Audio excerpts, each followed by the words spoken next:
Coming up next on MASL Primetime, Florida was looking to stay undefeated on the season, taking on Milwaukee, but the champs had something to say about that as they were looking for revenge. The last time Utica City faced Harrisburg, this happened.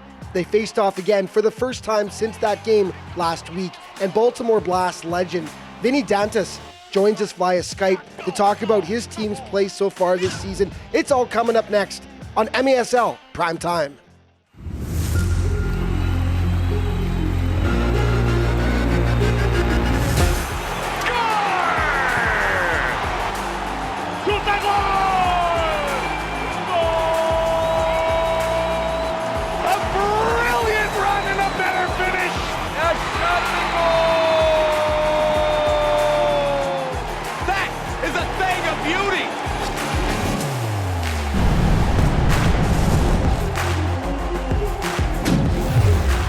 This is MASL Primetime. Welcome back and Happy New Year, everyone. I'm Alex Bastiavansky. Week 6 in the MASL was by far the busiest thus far on the schedule, with 13 games taking place from coast to coast. So needless to say, we've got a ton of highlights for you today. Let's start with the big rematch. In Week 3, the upstart Florida Tropics knocked off defending league champion Milwaukee on the road, no less. And heading into the return engagement last weekend, Florida had yet to suffer a single defeat this season, but the Wave were itching to avenge their only loss of the campaign, setting up a juicy contest in the Sunshine State. Highlights in this segment are brought to you by Miter. Miter, the official soccer ball of the MASL. And you know Milwaukee has had this game circled on the calendar since their loss back on December 7th. And they sure played that way to start.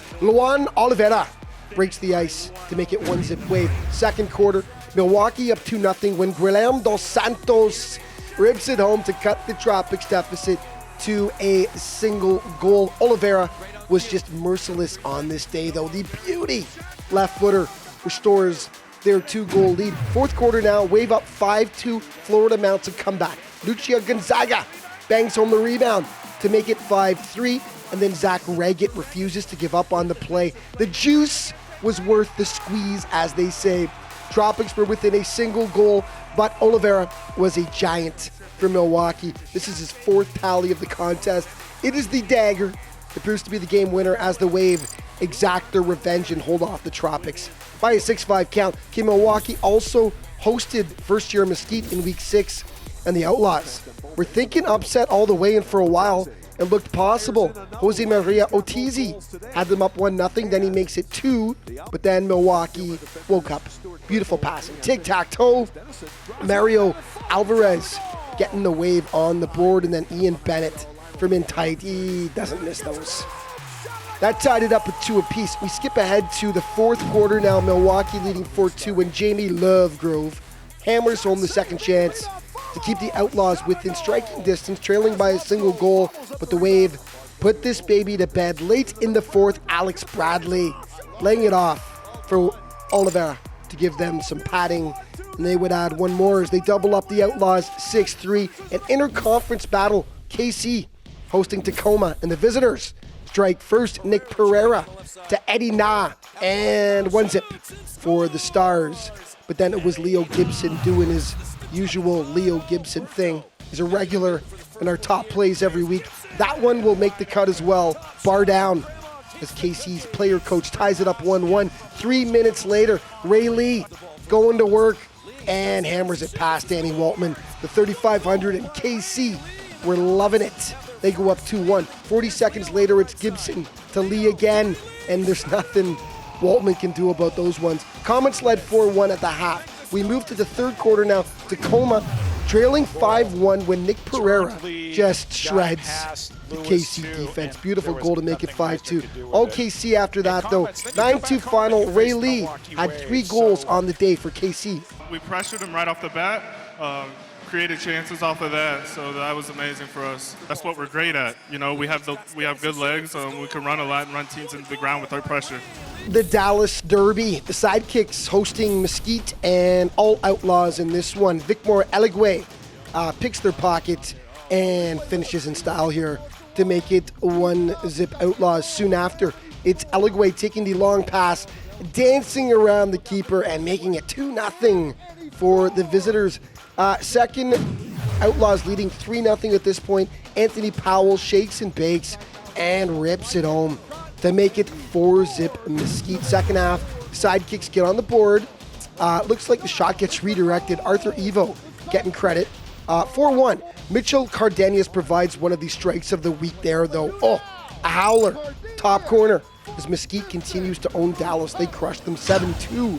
And our points leaders through 6 weeks of play, Leo the Legend, now tied on top with Nick Pereira of the Tacoma Stars, followed by Christian Segura, Enrique Quinez, Frankie Teyu, and Max Ferdinand of the Milwaukee Way.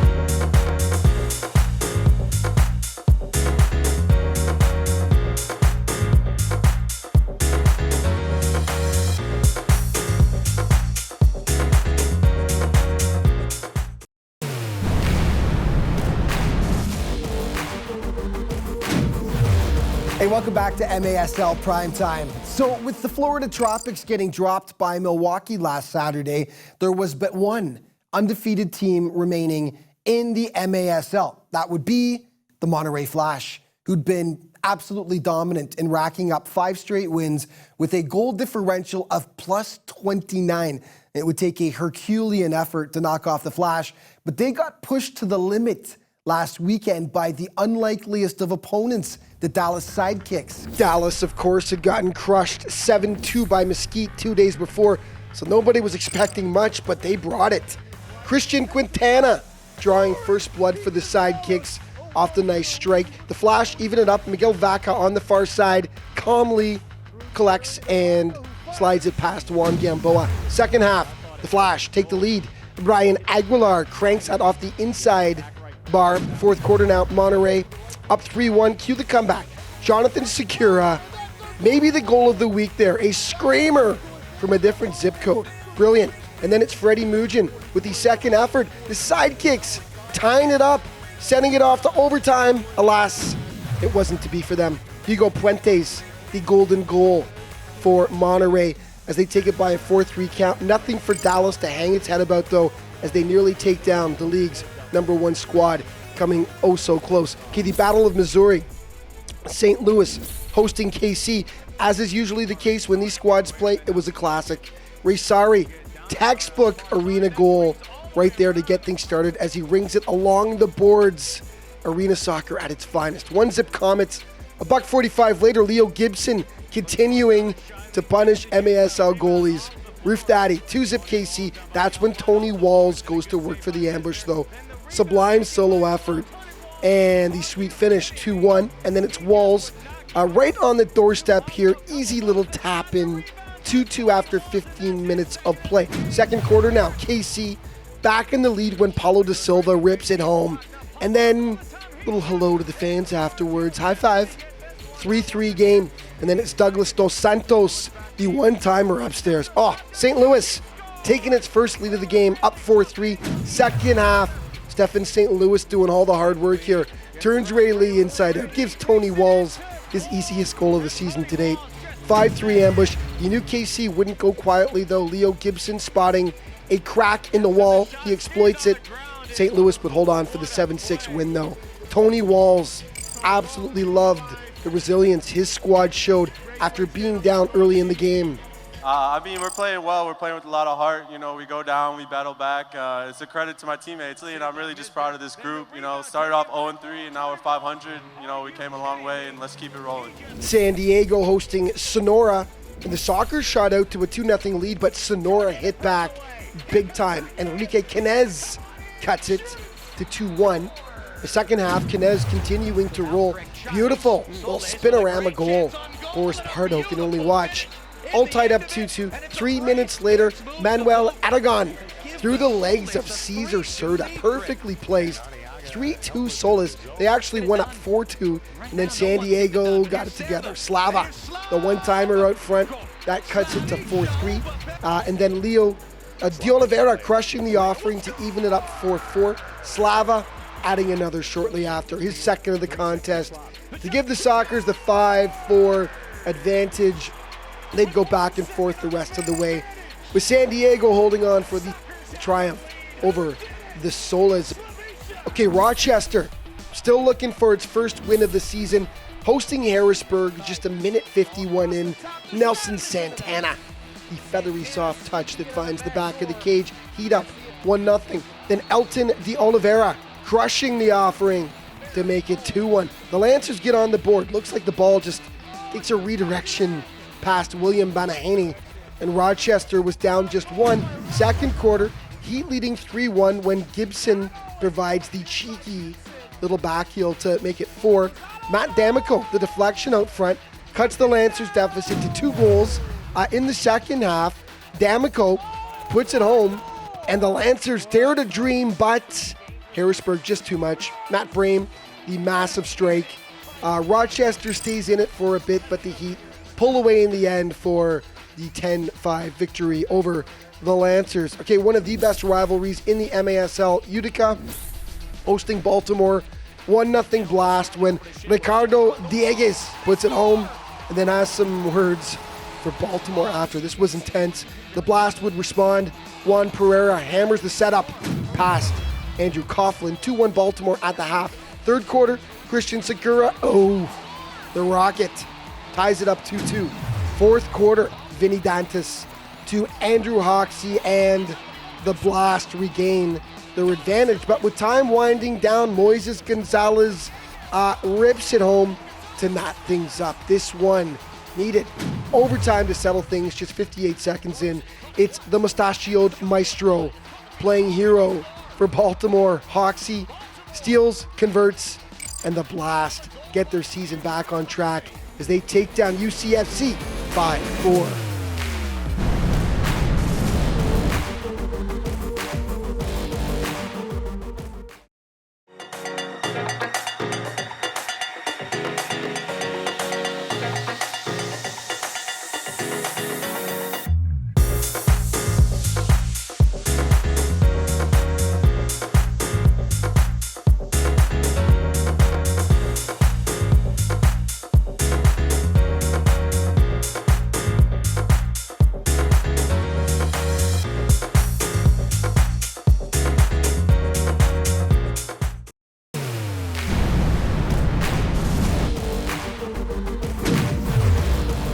Hey, welcome back to MASL Primetime.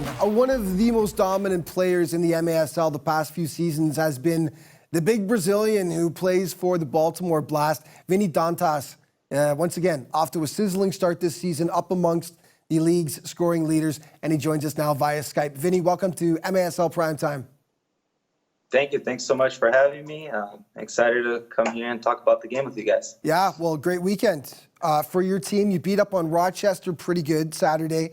But the big challenge, of course, on Sunday against a very strong Utica City team, and you managed to edge them 5-4. Just take us through the games this weekend. Yeah, we needed to send a statement this week and really start getting back to who the Baltimore Blast is. The biggest challenge for us was definitely yesterday with Utica and how they set up. They're a very, very good team. They know how to keep the ball. They know how to make you defend. But who we are and what we do in the past, I've been here for 5 seasons, hasn't changed. We defend.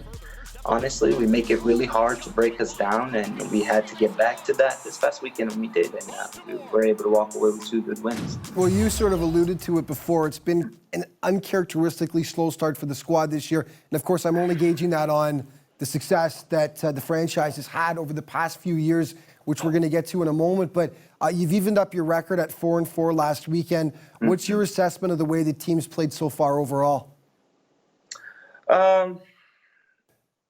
Not good enough for who we are and what we can accomplish. This team has tremendous players that can give ourselves a chance for a championship shot every season. You know, the fact that we have some new guys coming in, and the fact that some of the players went through surgeries and injuries and all these things made it to a slow start. Not trying to make excuses. We are on the field, we're running, we're playing, and we just haven't been good enough. But we had some big moments the past week of heart-to-heart conversations and really just like getting after what makes us successful. And we're not there yet, but we're going in the right direction. Yeah. Well, Tony Donatelli, I wanted to talk about him for a second. He had a great weekend, 3 goals in 2 games. He's right behind you in team scoring. Just talk to us about Tony and what it is he brings to the Blast. Tony, for me, is like red wine. The older he gets, the better it is, and it's unreal. He's the guy that brought me to the Baltimore Blast. We played in Ottawa Fury together, and he was the one that told me about the Blast 6 years ago.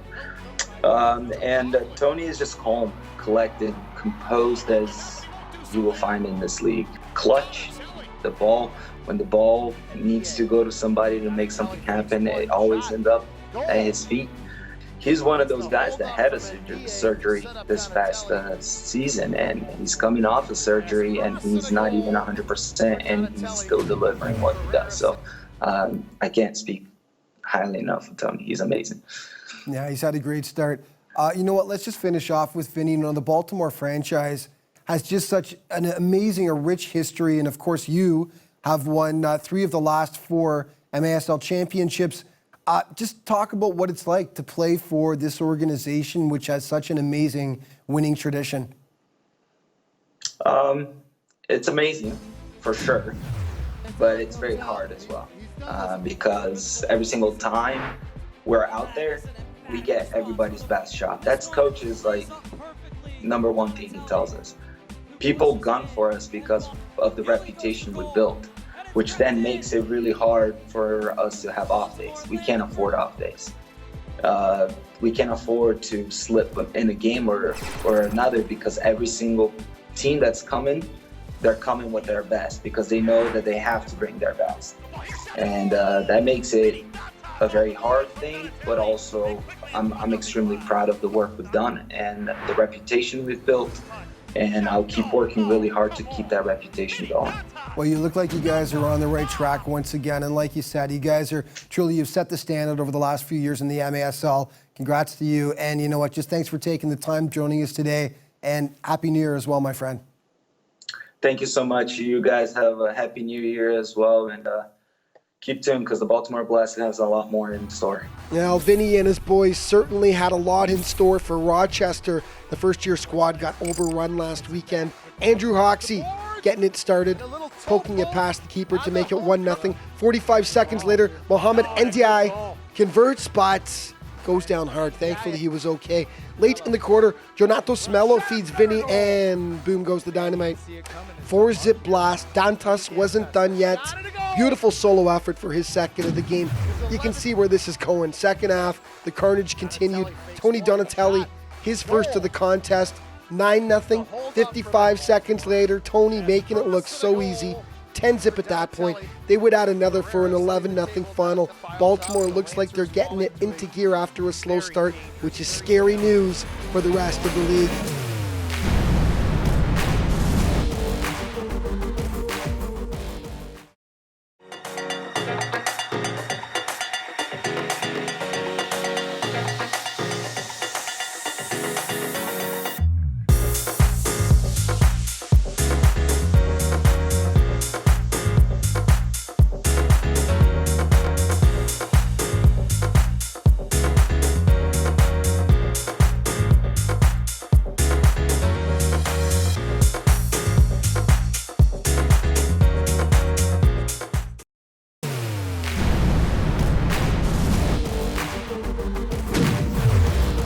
Welcome back to MASL Primetime. After a week off, Utica City FC was back in action in week 6, taking on a team that's quickly become a bitter rival. Earlier in the season, Harrisburg was in Utica for a contest that nearly ended up as a full-scale brawl. Looked more like a hockey game. Both benches cleared, punches were thrown, headlocks applied, suspensions handed out. Last weekend was the first time the two squads had faced each other since. The question was, would they stick to soccer or end up on the naughty list again? Game highlights in this segment are brought to you by Sports Resource Group, proud partner of the MASL, SRG, building walls that bring us together. There's not much love lost between these two squads. Utica City hosting Harrisburg. Flashback now to December 8th. In the dying seconds, two players tangle alongside the boards and everyone gets in the act. The bench is emptied. A couple of suspensions were handed out. Now, apologies to the fight fans among you. They behaved this time. They actually played soccer. Jake Schindler draws first blood for Utica, and the big crowd was loving it. 1-0 UCFC. Harrisburg responding, though. Jeff Hundelt sprung on the break and slides it past Andrew Coughlin. Even Steven after 15 minutes. Second quarter, all Utica. Ricardo Dieguez, the beautiful one-timer. 2-1. 5 minutes later, Christian Segura says, yeah, I can top that. And he does. Gorgeous from the same spot. 4-1 at the half. With the score 8-5, UCFC. Patrick Thompson tattoos that effort to pull the Heat within 2. UCFC, too much, though, on this day. Omar Obasi sticking with it. He hits pay dirt. City and Harrisburg behave this time. It's a 10-6 Utica win. They take it. Okay, let's head to the left coast. Ontario hosting Sonora. Frank Teyu picking up where he left off the week before when he was the player of the week. Opens the scoring for the Fury. A minute later, Enrique Quinez answering for the Soles. And there's some mustard on that offering. 2-2.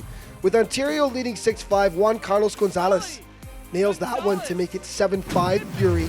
But the wheels fall off for Ontario in the fourth. Trailing by 1, Sonora evens it. The strike by Javier Duram. And then in the final seconds of play, Manuel Aragon, the dagger for Sonora. As Ontario lets one slip away, the Soles come into town and steal the win after being down by 3 goals at one point. One more for you. St. Louis hosting Tacoma. Death, taxes, and Nick Pereira.